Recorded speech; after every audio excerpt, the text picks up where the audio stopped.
O Vasco tem ação judicial em curso. O Flamengo tá esperando pelo Pedro mais cedo. Será que ele pode retornar aos gramados antes da hora? O Fluminense tá preocupado com a Copa do Brasil e o Botafogo de olho na Recopa Sul-Americana. Olha! O Flamengo tem um desfalque importante para o primeiro jogo da semifinal do Campeonato Carioca contra o Vasco. O atacante Everton Cebolinha realizou exames nesta segunda e foi constatada uma pequena lesão na região posterior da coxa direita. O jogador precisou ser substituído ainda no primeiro tempo do jogo contra o Maricá, no último sábado. A boa notícia para a torcida rubro-negra é que Pedro pode voltar aos gramados em abril.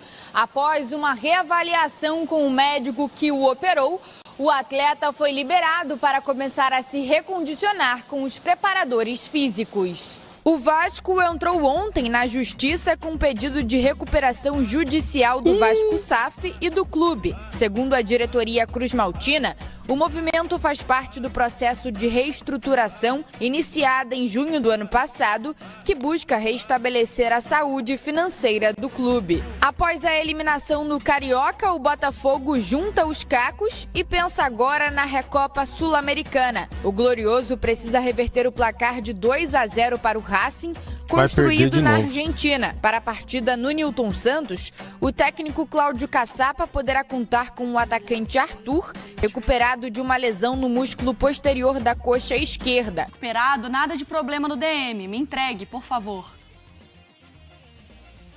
Tudo bem, Mari? Muita calma nessa hora, muita tranquilidade, vamos devagar. O ano tá só começando. Um beijo para você, um abraço para todo mundo aí que tá sempre com a gente no Sport Center. Pois é, tem essa situação do Pedro aí, até uma informação dos companheiros do GE inicialmente, que ele foi reavaliado e inicialmente liberado para fazer, enfim, preparação física, né? Pode ser que talvez no final de março, já durante o mês de abril, ele possa retomar as atividades, mas vai ser aquela avaliação mais passo a passo ali para saber de fato como ele vai evoluir. Como ele é totalmente dedicado, é um rapaz totalmente dedicado na preparação, na recuperação, perdão, então o Pedro tem essas grandes possibilidades, lembrando que foi uma lesão bem grave no joelho esquerdo durante a convocação para a seleção brasileira, num treino da seleção brasileira, lá no início de setembro do ano passado. Então, o Pedro tinha essa estimativa aí de 8,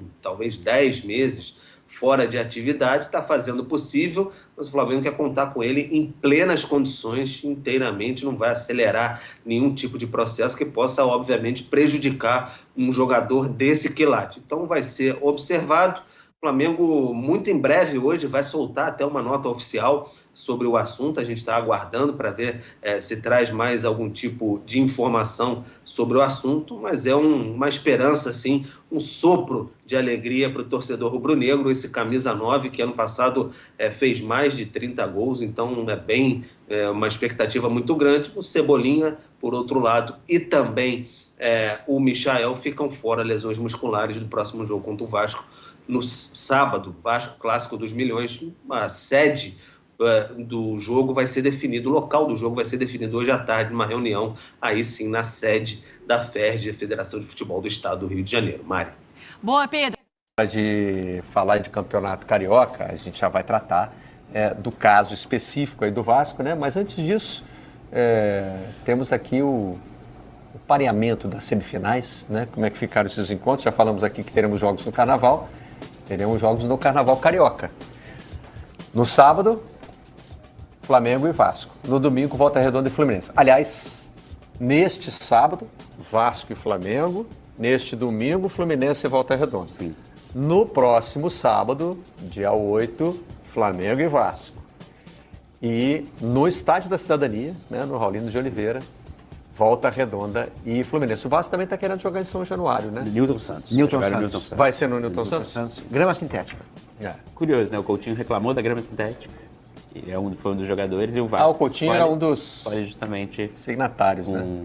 Mas assim, especificamente isso do Volta Redonda dá mais seriedade ao campeonato, né? Se a gente lembrar não muito tempo, principalmente por causa do Carnaval, não tem muito tempo que algumas semifinais estavam marcadas para para o Rio de Janeiro, e a polícia falou que pelo carnaval não podia acontecer jogo, e foi para Volta Redonda. Quando as semifinais ali se decidiram desse jeito, eu falei, vamos dar um jeito do Volta Redonda mandar o primeiro jogo em casa.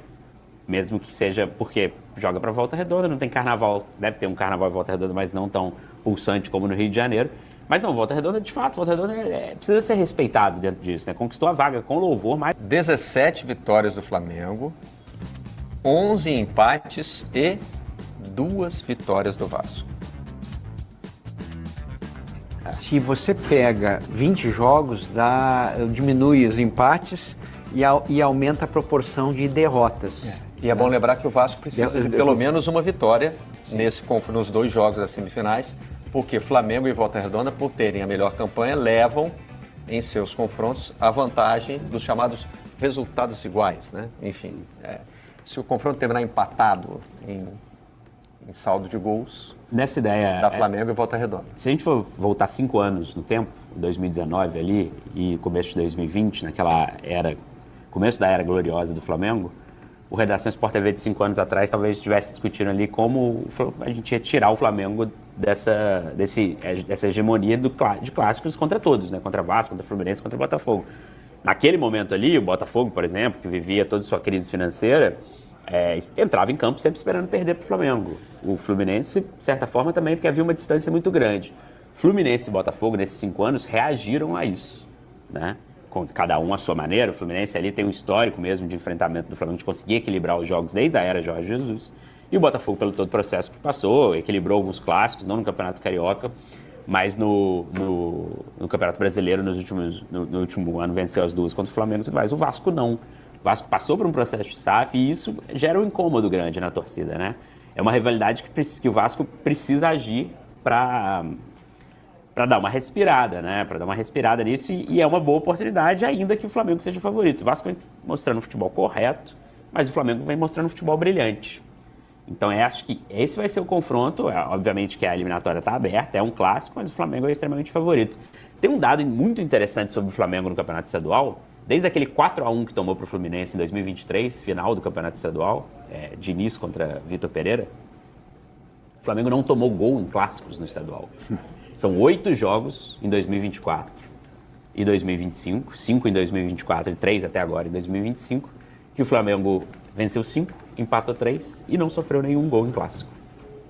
No Campeonato Brasileiro foi outra história, tomou gols e tudo mais, mas no estadual o Flamengo vem se mostrando mais preparado que os rivais o tempo todo nesse começo de temporada. E quando a gente olha um clássico, né, a gente tende a às vezes escolher um lado para tentar explicar o clássico, né? Desde ontem eu tenho visto essa discussão que esse Flamengo e Vasco ele se explica mais pela fragilidade do Flamengo desde 2019.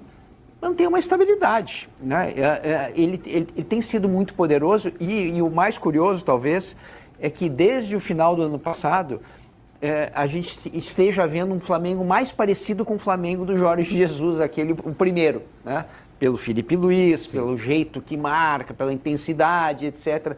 Então, assim, eu acho que o Vasco... não é acaso, né, Sérgio? Não é. O Felipe Luiz claramente é influenciado pelo modo sim, de jogar do Jorge Jesus. Ele jogou com o Jorge Jesus, ele experimentou aquilo exatamente dentro de campo. Né? Então, quer dizer, retorna, quer dizer, o Flamengo fica muito estável e forte, e o Vasco, que teve algumas oscilações nesses anos todos, nunca chegou a ser forte, né?